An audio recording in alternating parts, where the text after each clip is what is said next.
3 वर उपलब्ध हैं नचिकेता को। तीसरा वर है उस पर आधारित है।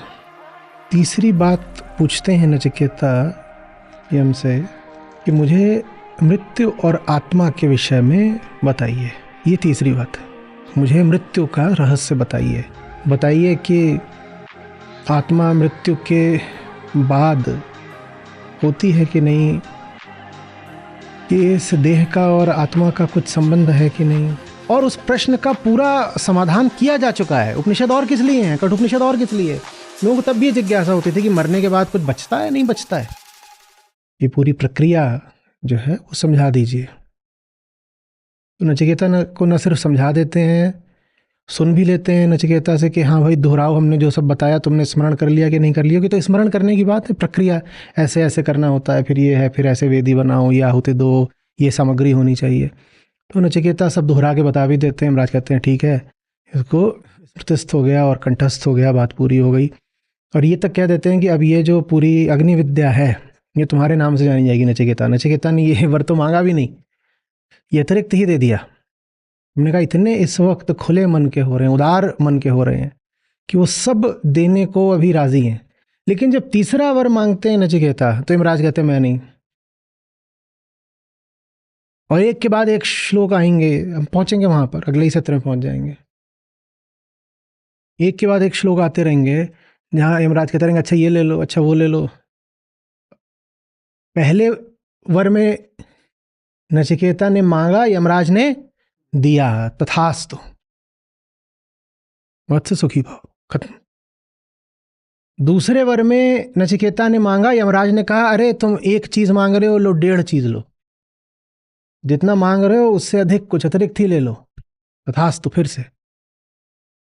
और तीसरी चीज क्या मांग ली नचिकेता ने, आत्मा ही समझा दो। यमराज एकदम जैसे भौचक्के के रह गए, बोल रहे बाकी सब कुछ ले लो, ये नहीं तुमका। ये बड़े तरीके की बात है और समझने की बात है। उपनिषदों में सिर्फ श्लोकों को नहीं पढ़ा जाता, उपनिषदों में वो भी पढ़ा जाता है जो श्लोकों के बीच है। जो मंत्र कह रहे हैं सिर्फ वो नहीं सुना जाता, वो भी सुना जाता है जो मंत्र अपने मौन से संप्रेषित करना चाहते हैं। ये बात कहीं किसी श्लोक में नहीं वर्णित है कि देखो पहला वर तो आसानी से दे दिया, दूसरे वर में जितना मांगा उससे ज्यादा दे दिया, और तीसरे वर में आनाकानी करी, नचिकेता की परीक्षा ली। नचिकेता आत्मा को छोड़कर किसी अन्य विषय पर जिज्ञासा कर लें, पूरा प्रयास करा। अब कोई आपको श्लोक नहीं मिलेगा जो कहे कि ध्यान दो ध्यान दो। ये ध्यान तो आपको स्वयं ही देना पड़ेगा। ये बात श्लोक नहीं बताएगा कोई, ये बात तो आपको श्लोकों को पढ़ के स्वयं ही जाननी पड़ेगी। 3 वर हैं, 3 वरों की तुलना तो आपको ही करनी पड़ेगी। कोई चौथा श्लोक नहीं मिलेगा जो 3 वरों की तुलना कर रहा हो। एक श्लोक में एक वर, दूसरे श्लोक में दूसरा वर, तीसरे में तीसरा, और फिर एक चौथा है जो कह रहा है अरे सुनो वत्स, पीछे जो 3 थे वर उनकी पूरी प्रक्रिया की तुलना करी कि नहीं करी। ये उपनिषद आपसे नहीं कहने आएंगे, ये तो आपकी शिष्यता पर है, आपकी पात्रता पर है, ध्यान पर है आपके, कि आप खुद इस बात को देख लो कि बात क्या चल रही है।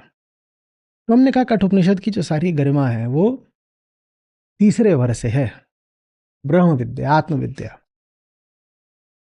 तो आत्मविद्या से पहले जो दूसरा वर है उसमें नचिकेता कह रहे अग्नि विद्या सिखाओ। और अग्नि विद्या से संबंधित जो 6-8 श्लोक हैं उनको एक साथ लेकर के मैं एक शिक्षक के नाते आपको बता रहा हूं कि आत्मविद्या के मुकाबले अग्नि विद्या का कितना महत्व है। हम प्रतीक्षा भी नहीं करना चाहते कि 6-8 श्लोक बीते, माने 6-8 सत्र लगे और तब हम आत्मविद्या तक पहुंचे। अग्नि विद्या का इतना कम महत्व है कि नचिकेता ने 1 मांगा, यमराज ने 2 दे दिए, लो, क्योंकि तुमने चीज ही बहुत छोटी मांग ली है। तो जो छोटी चीज है उस पर हम समय क्यों लगाएं। अग्नि विद्या से संबंधित जो 6 श्लोक हैं उनको हम एक साथ ले लेंगे आज। 7 श्लोक हैं, 8वां भी कह सकते हो। बात समझ में आ रही है? हमें कहाँ जाना है? उपनिषदों का प्रतिपाद्य विषय क्या है? अग्निविद्या या आत्मविद्या? और यहां पर आप एक आरोहण भी देखोगे।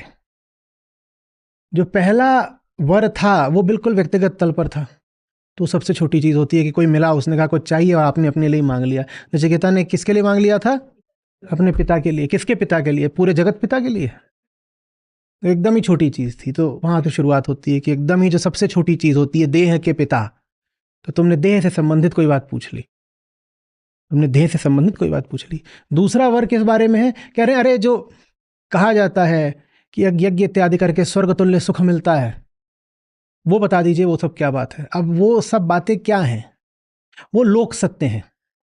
लोक सत्य माने समाज से आ रही बात। लोक माने समाज। तो पहली बात क्या थी? देह की थी, माने तन की थी। दूसरी बात किसकी है? समाज की है, माने मन की है। और तन और मन के बाद जो तीसरी बात है वो किसकी है? वो आत्मा की है। वहां पर यमराज ठिठक जाते हैं, बोलते हैं ये नहीं बताऊंगा इतनी आसानी से। पहली दोनों बातें बहुत सस्ती थी, तुमने मांगी हमने दे दी, ये नहीं बताऊंगा तीसरे। और वहां से समझ लीजिए कि कठोपनिषद फिर अपना पूरा जो मर्म है वो हमें उद्घाटित करता है। आत्मविद्या बड़ी गजब की बात। ये बात कब बता गए थे?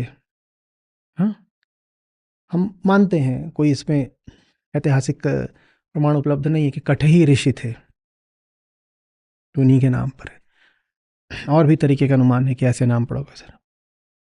तो न जाने कब वो ये बात बता गए थे। महात्मा बुद्ध से पहले का है कठोपनिषद, प्रमुख उपनिषदों में आता है। हम्म? कि मृत्यु और आत्मा संबंधित नहीं है। मैं क्या है के लिए अभी से सारे राज खोले दे रहा हूं। वो श्लोक जब आएगा तब देखा जाएगा। पर लोगों के मन में ये प्रश्न, मैं ध्यान आपका ये दिलाना चाहता हूं, लोगों के मन में प्रश्न तब से है और उस प्रश्न का पूरा समाधान किया जा चुका है। उपनिषद और किस लिए हैं? कठोपनिषद और किस लिए? लोगों को तब भी ये जिज्ञासा होती थी कि मरने के बाद कुछ बचता है, नहीं बचता है। हम मर जाते हैं, फिर हमारा कुछ नामो निशान अता पता रह जाता है, हमारा ही कुछ सूक्ष्म शरीर वगैरह कहीं तैरता है, कुछ ऐसा होता है। ठीक वही जिज्ञासा कर ली है नचिकेता ने। यमराज कह रहे हैं देखो हम बताएंगे नहीं, क्योंकि हमने तुम्हें बता दिया तो फिर हमारा सारा काम जो है वो बंद हो जाएगा। क्योंकि यमराज ने अगर बता दिया कि मृत्यु क्या चीज है, तो यमराज को ये भी बताना पड़ेगा कि मृत्यु तो होती ही नहीं। अगर मृत्यु होती ही नहीं तो ये क्या कर रहे हैं फिर? ये काहे के लिए पूरी दुनिया में हवा बन के घूम रहे हैं, भैंसा एकदम कहर बन के छाया हुआ है कि मृत्यु दे दूंगा, मृत्यु दे दूंगा। तो यमराज बिल्कुल एकदम कह रहे हैं ये क्या पूछ लिया इसने, तो बेरोजगार कराएगा। तो कहीं के नहीं रहेंगे। वो लड़का वहां पे अड़ के खड़ा हो गया, बोले यही बताओ मौत और आत्मा का रिश्ता क्या है, ये बताओ। वही चीज है जो इंसान आज तक सुलझा ही नहीं पाया। हम आज तक इसी चक्कर में पड़े हुए हैं कि मृत्यु और आत्मा का कोई संबंध है जरूर। और नचिकेता ने बिल्कुल एकदम सारे रहस्यों की नब्ज पर उंगली रख दी है। बोल रहे हमें और नहीं कुछ जानना। दो छोटी बातें थी वो आपसे पहले पूछ ली, अब जो असली बात है बस ये बता दो। सत्य और मृत्यु का कुछ संबंध होता है? एक के बाद एक यमराज कहते हैं ये चाहिए बेटा, क्या खाओ, क्या चाहिए, कपड़े चाहिए बताओ, तुम बताओ, दौलत चाहिए बताओ, क्या चाहिए। और मुझे लग रहा है नचिकेता बहुत छोटी उम्र के नहीं होंगे, क्योंकि उनको यौवन और स्त्रियों का भी प्रलोभन दिया जा रहा है। बिल्कुल छोटे बच्चे को ही प्रलोभन नहीं दिया जा सकता। तो किशोर हैं कम से कम, 12-14 के तो हैं कम से कम। उतना तो होना पड़ेगा। देखो 6-8 साल के बच्चे को ब्रह्म विद्या नहीं सिखाई जा सकती। यारी बात। और नचिकेता क्या बोल रहे ये सब ना, ये क्या आप हमें बता रहे हो? आप मुझे वो चीजें देना चाहते हो जो आप खुद जला देते हो? ये जवाब है। इस जवाब की ताकत सुनो। यमराज को बोल रहे हैं आप मुझे वो देना चाहते हो जो चीजें सब आप खुद जला देते हो। वो सारे श्लोक आगे हैं, हमें वहां जल्दी से पहुंचना है। तो हम क्या करने वाले हैं? हम ये पूरी अग्निविद्या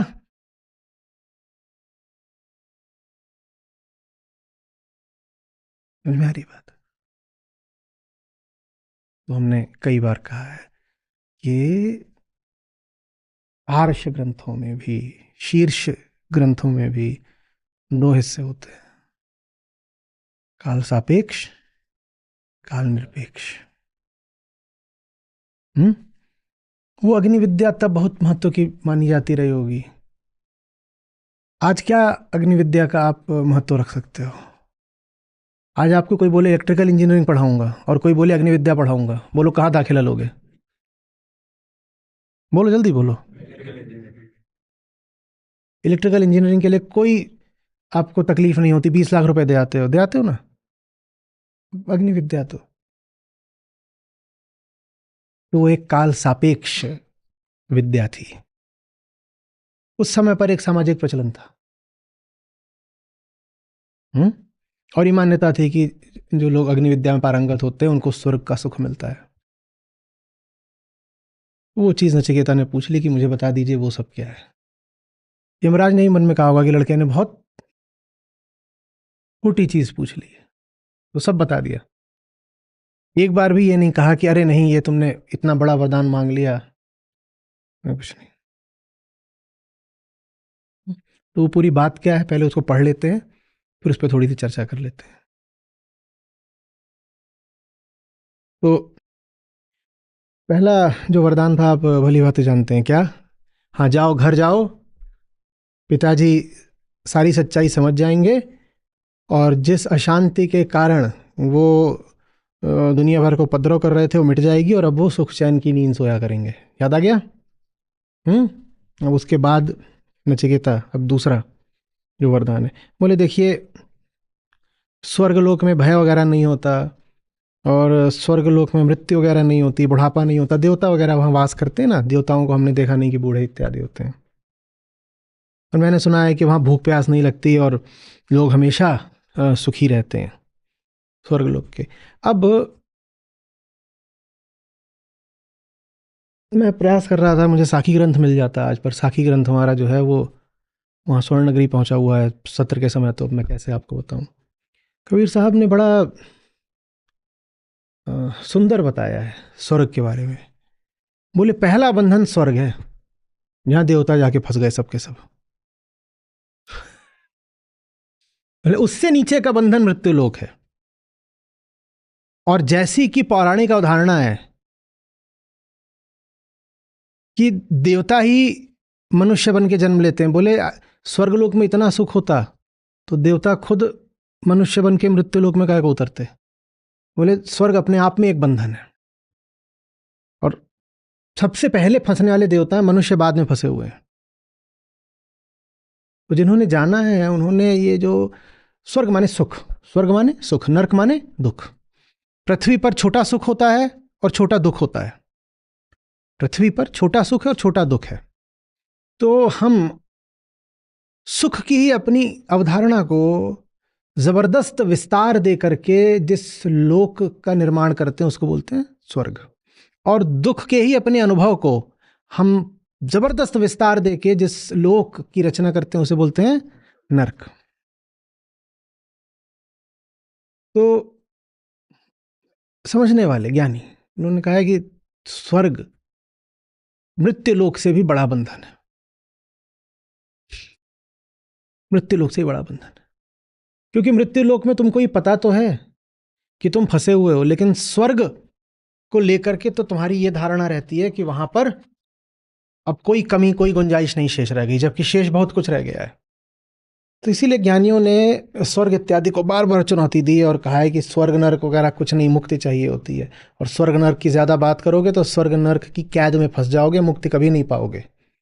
एक कैद होती है मृत्यु लोक की, उसमें राहत यह है कि ये मृत्यु का लोक है तो मर जाओगे कम से कम।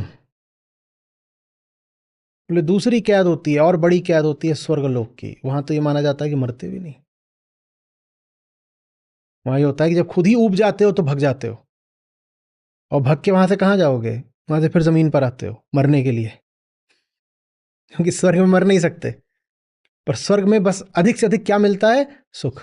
लेकिन तुम सुख नहीं चाह रहे, तुम्हारी कामना मुक्ति की है, इसीलिए जो स्वर्ग में भी है वो भी फंसा ही हुआ है, वहां उसे सुख तो है, मुक्ति नहीं है। और सुख मिलता रहे स्वर्ग में लगातार, इसके लिए आवश्यक है कि दुख की स्मृति बनी रहे। तो फिर बताओ, देवता इत्यादि भी दुख से मुक्त हो गए क्या? अगर कोई ये अभी कह पा रहा है कि वो भारी सुख में है, इसका मतलब अभी उसे दुख की स्मृति बनी हुई है, क्योंकि सुख हमेशा तुलनात्मक होता है। अगर दुख की स्मृति मिट गई तो सुख का अनुभव मिट जाएगा। अगर दुख की स्मृति भी मिट गई तो सुख का अनुभव तत्काल मिट जाएगा। सुख अनुभव ही तब हो सकता है, और सुख अनुभव उतना ज्यादा होगा जितनी प्रगाढ़ दुख की स्मृति होगी और जितनी निकट दुख की स्मृति होगी। अगर आपके जीवन में समस्या यह है कि आप सुखी नहीं अनुभव करते, तो सुख की तरफ मत भागिए, दुख की तरफ भागिए, आपको बहुत सुख अनुभव होगा। अगर आपको जीवन में यह समस्या है कि सुख नहीं मिल रहा, सुख नहीं मिल रहा, तो गलती मत करिएगा, सुख की तरफ मत भागिएगा।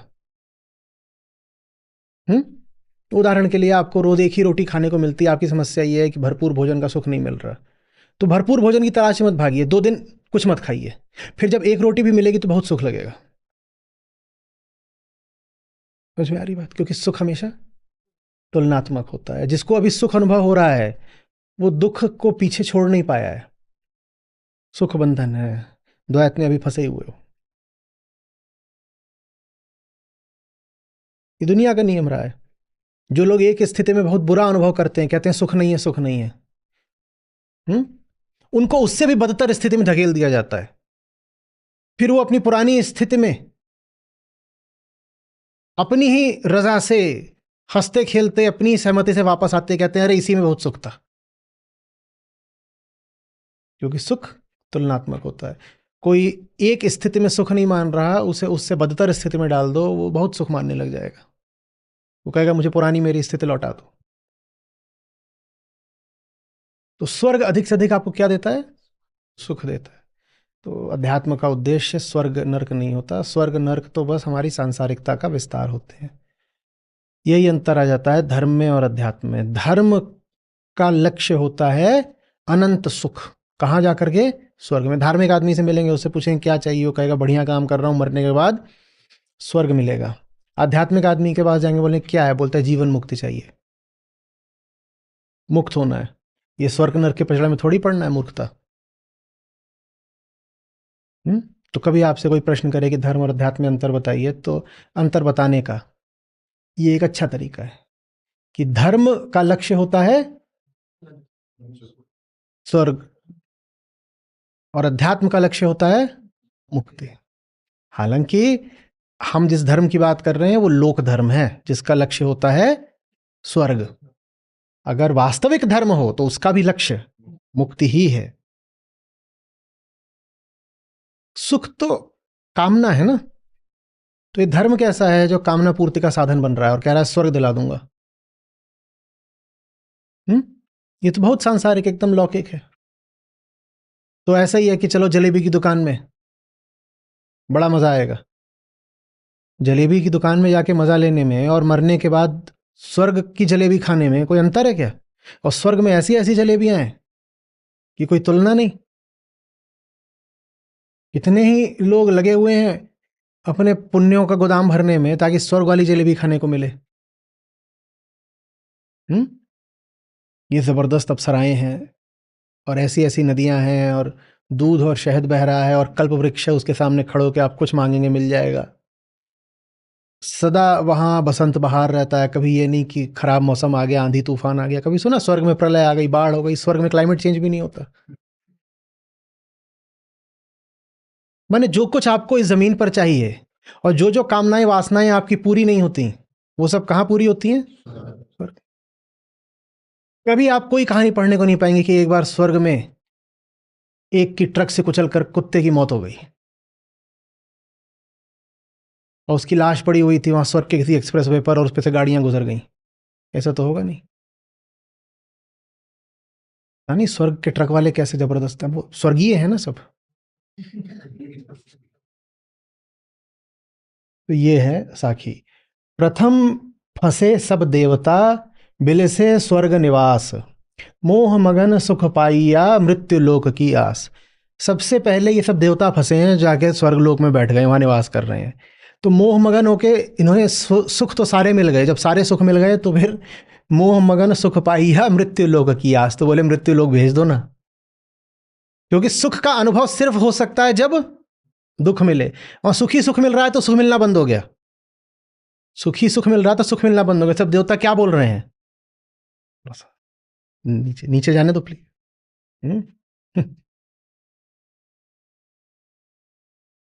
ज्ञानियों का काम ही यही रही है कि आपके मन से सुख की कामना, जिसकी शीर्ष अभिव्यक्ति होती है स्वर्ग के रूप में, आपके मन से वो सुख की कामना ही हटा दी जाए।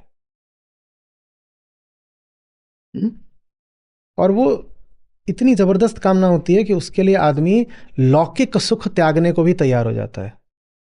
आदमी कहता है यहां पर थोड़ा त्याग वगैरह कर लो, दान कर लो, उपवास कर लो, परहेज कर लो,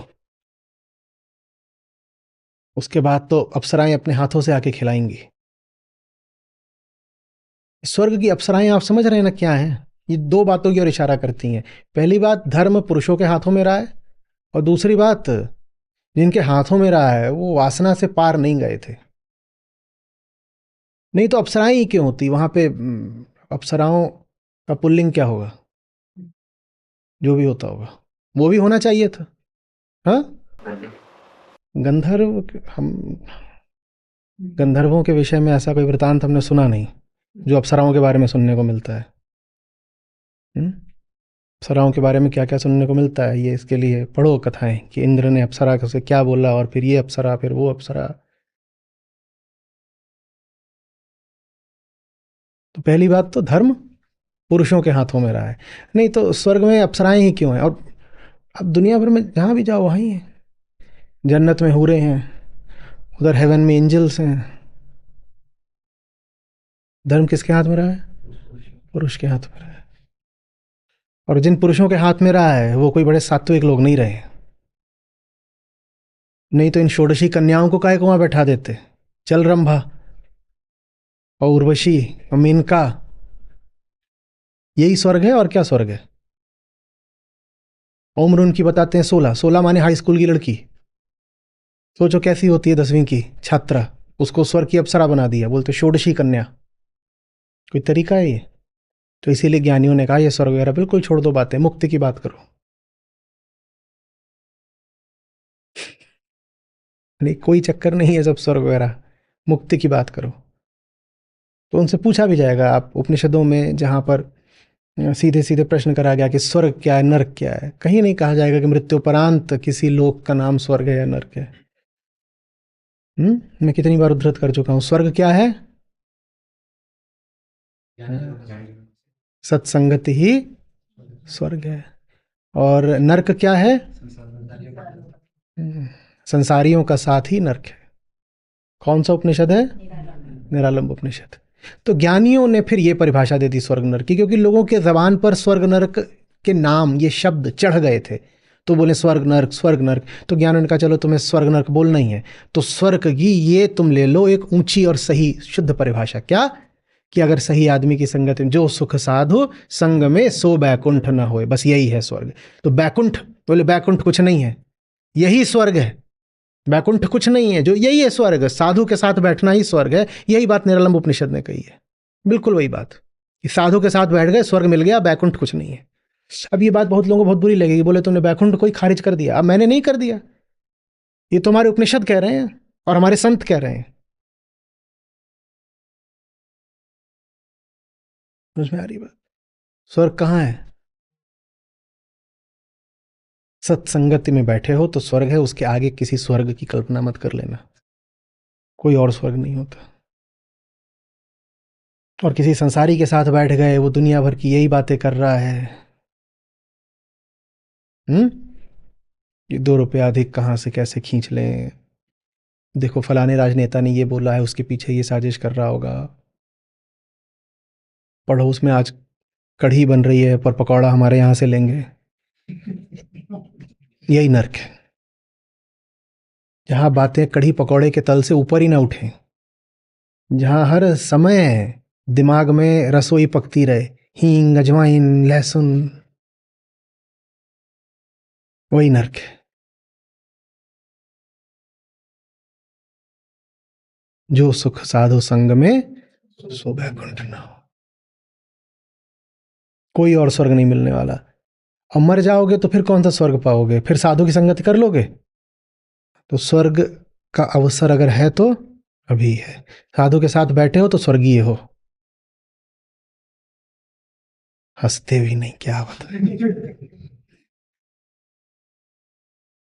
तो इसीलिए नहीं, बात सिर्फ मजाक की नहीं थी।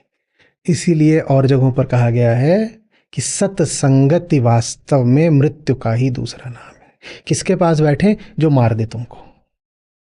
किसके पास बैठे? जो मार दे तुमको। तुम स्वर्गीय हो जाओ। तुम मर गए, स्वर्गीय हो गए। मरे बिना कोई ब्रह्मलीन हो सकता है क्या? वो तो आम भाषा में भी कहते हैं कि जो कोई मर जाता है तो कहते हैं ब्रह्मलीन हो गए। और ये श्री कृष्ण अर्जुन को कहते हैं ब्राह्मी स्थिति पार्थ। उसके पास बैठो जो मार दे तुमको, यही स्वर्ग है। किस मारने की बात हो रही, समझ रहे हो ना? जाके चिड़ियाघर में कूद मत जाना, शेर के पिंजड़े में। एक बेचारे के साथ हुआ था अभी कुछ साल पहले। वो ऐसे कूदते कूदते सेल्फी ले रहा था, क्या कर रहा था पता नहीं, वो सीधे शेर में, बाघ था उसमें, गिर गया। बाघ उसको उठा ले गया। यहीं दिल्ली में हुआ था। ये मत कर लेना, कोई भरोसा नहीं होता। मुझे बात को, तो स्वर्ग कौन सा है? बस अब ये कितनी विसंगति की बात है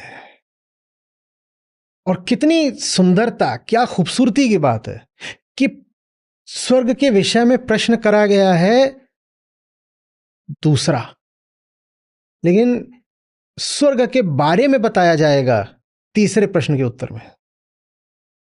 माने स्वर्ग वहां नहीं है जहां आप उसे ढूंढ रहे हो, स्वर्ग आत्मा में है। स्वर्ग वहां नहीं है जहां आप ढूंढ रहे हो, स्वर्ग आत्मा में है। तो सत्संगति भी फिर क्या है? जो देह भाव मिटा दे, जो मन को खाली कर दे, आत्मस्थ कर दे जो आपको, सो सत्संगति है। यहां बैठो और ऐसा लगे कि दुनिया भूल गए। जिसकी संगति में लगे कि सब खाली हो गया, कि जैसे पता नहीं कितनी दूर निकल आए संसार से। डर लगने लगे कि इसके साथ ज्यादा बैठे तो सब छूट जाएगा, जान लेना वही स्वर्ग है। डर लग रहा है ना, मौत आ रही है, इसके साथ बैठे तो सब छूट जाएगा, मौत जैसा डर लग रहा है। लगे कि चुनाव करना पड़ेगा, या तो इसके साथ हो सकते हो या संसार के साथ हो सकते हो, दोनों के साथ एक साथ नहीं हो सकते। डर लगे कि इसके साथ हुए तो वो छूटेगा, क्योंकि दोनों के साथ एक साथ नहीं हो सकते। जान लेना वो सत्संगति। सत्संगति डराएगी निस्संदेह।